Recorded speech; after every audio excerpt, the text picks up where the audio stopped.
Hello everyone, welcome to visa square immigration YouTube channel.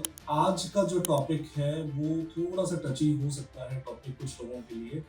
Malta study visa के बारे में। माल्टा study visa लगाना चाहिए, नहीं लगाना चाहिए, वर्क परमिट लगाना चाहिए, नहीं लगाना चाहिए। उसका एजेंट 8-10 लाख रुपए चार्ज करते हैं। अगर आपको लगता है कि आप यूरोपियन कल्चर में जा रहे हो तो ऐसा नहीं है। यहाँ पे पीआर का ऑप्शन है ही नहीं।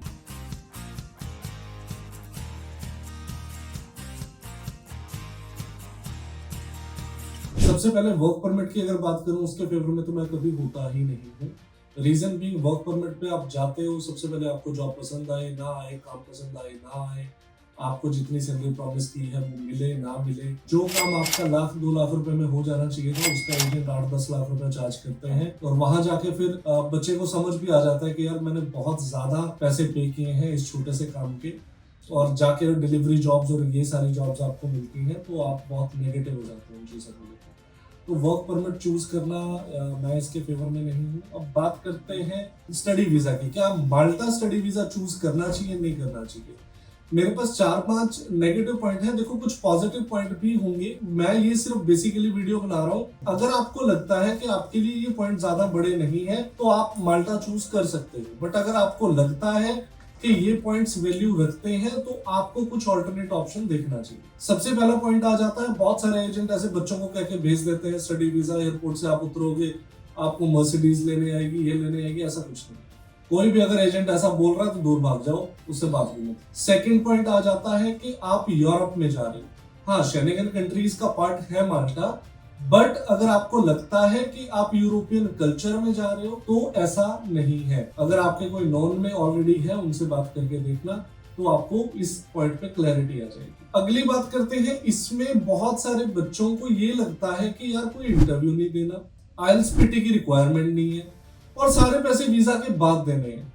बेसिकली यहाँ का जो पेमेंट का सिस्टम है वो यूएस जैसा है। आपका वीजा अप्रूव होने के बाद आपको पैसे पे करने होते हैं।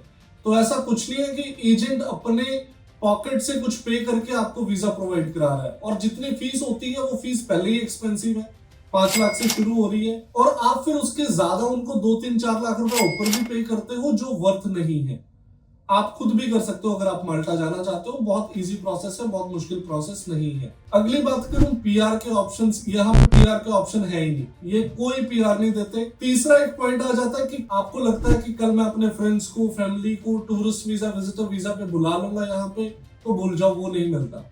यहाँ की गवर्नमेंट को ये लगता ही नहीं है कि आप इतना अच्छा अर्न कर रहे हो कि आप किसी को बुला के स्पॉन्सर कर सकते हो। तो आप अपने फैमिली पेरेंट्स उनको नहीं बुला सकते। कोई एक्सेप्शनल केस है जिसमें आप किसी एक को बुला सकते हो, वो भी 20 में से मान के चलो कोई एक केस ऐसा होता है कि वो अपने फैमिली मेंबर को बुला सकता है। तो अगर कोई मैरिड है, माल्टा जा रहा है और ये प्लान है कि बाद में अपने स्पाउस को बुला लेगा, तो नहीं, ये नहीं होने वाला। ठीक है, फैमिली वाला नहीं है, यूरोपियन फील नहीं है और कोई पीआर नहीं है। ये सबसे मेजर पॉइंट्स मुझे सबसे पहले लगे। दूसरा, इन तीनों पॉइंट से भी मेजर पॉइंट जो आता है, यहाँ पे आपको डिप्लोमा प्रोग्राम्स मिलते हैं जिनमें पोस्ट स्टडी वर्क परमिट का ऑप्शन ही नहीं है। तो अगर आप कुछ पैसा लगा के जा रहे हो और आप सोच रहे हो कि मेरी कोई जो इन्वेस्टमेंट हुई है उस पर मुझे कोई रिटर्न मिलेगी, 2-4-5 साल बाद मैं ऑस्ट्रेलिया निकल जाऊंगा, यूएस निकल जाऊंगा, कनाडा चला जाऊंगा, या किसी भी कंट्री जो आपकी ड्रीम डेस्टिनेशन है, आपको लगता है कि मैं वहां चला जाऊंगा, तो ये भी पॉसिबल नहीं है। वहां जाने के लिए भी आपकी काफी स्ट्रॉन्ग आईटीआर होनी जरूरी है। आपके अकाउंट में इंडियन करेंसी में अगर मैं बात करूं 8-10 लाख रुपए होने जरूरी है, और सारे वो आपने कमाए हैं उसकी पूरी स्टेटमेंट लगती है। इतना आप अर्न ही नहीं कर पाओगे, आप आगे कैसे जाओगे? इवन आप अपनी नेक्स्ट ईयर की फीस नहीं निकाल पाओगे, तो how you guys gonna manage? तो ये सारे बहुत सारे ऐसे पॉइंट्स हैं जिनके ऊपर आपको सोचने की जरूरत है माल्टा स्टडी वीजा या वर्क परमिट चूज करने से पहले।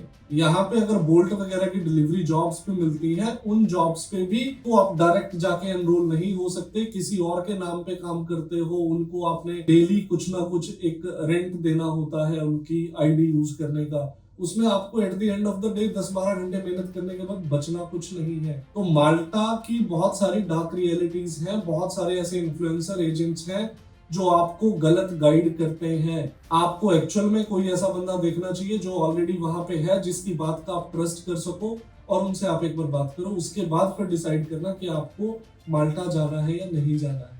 अब आप ये बोलोगे कि हाँ आपने कोई और कंट्री प्रमोट करनी है तो हमें यहाँ के नेगेटिव पॉइंट्स बता रहे हो। अगर मैं कोई और कंट्री आपको बता भी रहा हूँ तो मैं पूरे दावे के साथ आपको बोल रहा हूँ कि बहुत सारे स्टूडेंट्स हमारे थ्रू गए हैं, उनसे बात कर लो।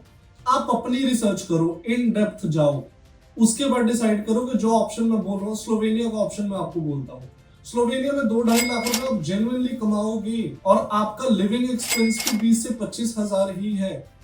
उसके अलावा अगर आप 2 से 2.5 लाख रुपया मंथली अर्न कर रहे हो, आप 30-40,000 पर मंथ भी सेव करते हो तो भी आपकी ट्यूशन फीस नेक्स्ट ईयर की बहुत इजीली निकल जाती है। एक मेजर पॉइंट जिसके ऊपर मैं बात करना चाहता हूं, मैं नॉर्मली काउंसलिंग भी होती है, बहुत सारे कस्टमर्स होते हैं वॉक इन, उनके साथ भी ये डिस्कशन होती है। जो सबसे इंपॉर्टेंट पॉइंट मुझे लगता है कि आपको जाना भी चाहिए या नहीं जाना चाहिए। तो मेरा सीधा सीधा पैरामीटर है कि अगर आप इंडिया में 70,000 से ऊपर अर्न कर रहे हो ऑलरेडी तो ना जाओ। अगर आपके पॉइंट कुछ और है, पैसे से रिलेटेड नहीं है, तो फिर आप सोच सकते हो, वो टोटली आपका डिसीजन है।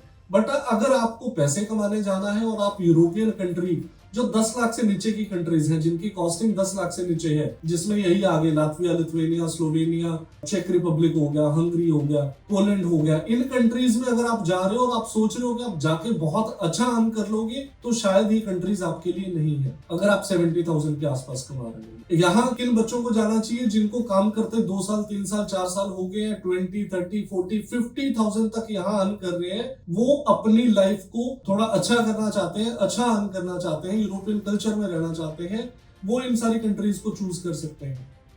और दूसरा, अगर आप मुझे पूछे कि कनाडा, ऑस्ट्रेलिया जैसी, यूएस जैसी कंट्रीज हमें जाना चाहिए नहीं जाना चाहिए, अगर कोई स्पाउस केस है, वो दोनों मिलके 1.5-2 लाख रुपए मंथली अर्न कर रहे हो, तो बहुत सोच समझ के डिसीजन लेना, ना जाओ तो ज्यादा बेटर है। मेरा काम ये है, बड़ी अटपटी सी बात है ये, कि मैं आपको बोलूं कि आप बाहर पढ़ने या वहां सेटल होने ना ही जाओ, but this is the reality. अब तो बहुत सारे लोग हैं जो बाहर ऑलरेडी 800,000 स्टूडेंट्स हैं जो इस मोमेंट पे बाहर इन 4 कंट्रीज में स्टडी कर रहे हैं या वहां पे वर्क परमिट पे है। आप उन लोगों से बात कर सकते हैं। तो स्टिल अगर आपने जाना है, वो टोटली आपका डिसीजन है। बट अगर आप 50,000 से कम ब्रैकेट में हो, कम अर्न कर रहे हो, तो अगले 4-5 साल में भी मेहनत करके आप बहुत कोई अच्छी सैलरी पे नहीं पहुंचने वाले। उस केस में यूरोपियन जो कंट्रीज में हम डील कर रहे हैं, उन कंट्रीज में जाने के आपको बेनिफिट है। अब जाने के बाद 2 साल बाद, 3 साल बाद जरूर हमें एक बार थैंक्स बोलोगे कि हमें अच्छा गाइड किया। और अगर आप 1.5-2 लाख रुपया स्पाउस मिलके कमा रहे हैं और आपको लगता है कि कनाडा, ऑस्ट्रेलिया, यूएस जाके बहुत अच्छा अर्न कर लोगे, तो ऐसी भी रियलिटी नहीं है। हाँ, कर सकते हो, बट आपको सब कुछ जीरो से शुरू करना है वहां जाके, और उसके बाद वो सारा स्ट्रगल आपका 3 से 4 साल 5 साल भी चलेगा। उसके बाद मोस्ट प्रोबेबली आप अच्छा कमा लोगे। तो डिसीजन इज योर्स। माल्टा की बात करूं, उसके मैंने नेगेटिव पार्ट आपको बता दिए हैं। आप डेप्थ में जाओ, खुद की रिसर्च करो, उसके बाद भी अगर आपको लगता है कि नहीं माल्टा ही जाना है, तो आपका अपना डिसीजन है। बट अगर आप कोई बेटर ऑप्शन देखना चाहते हो, तो आप जो हम ऑप्शंस आपको बता रहे हैं, उन ऑप्शंस के बारे में भी इन डेप्थ रिसर्च करो और उसके बाद decision low. Thank you so much for your time. बाकी इससे ज्यादा इन्फॉर्मेशन आपको चाहिए होती है, हमारे यूट्यूब चैनल आप सब्सक्राइब कर सकते हो। अगर इन्फॉर्मेशन और डेप्थ में चाहिए, आपको यूट्यूब से नहीं मिल रही, आप डायरेक्ट हमारे नंबर्स पे कॉल कर सकते हो। अगर रिजल्ट्स देखने हैं हमारे, तो इंस्टाग्राम का पेज फॉलो कर सकते हो।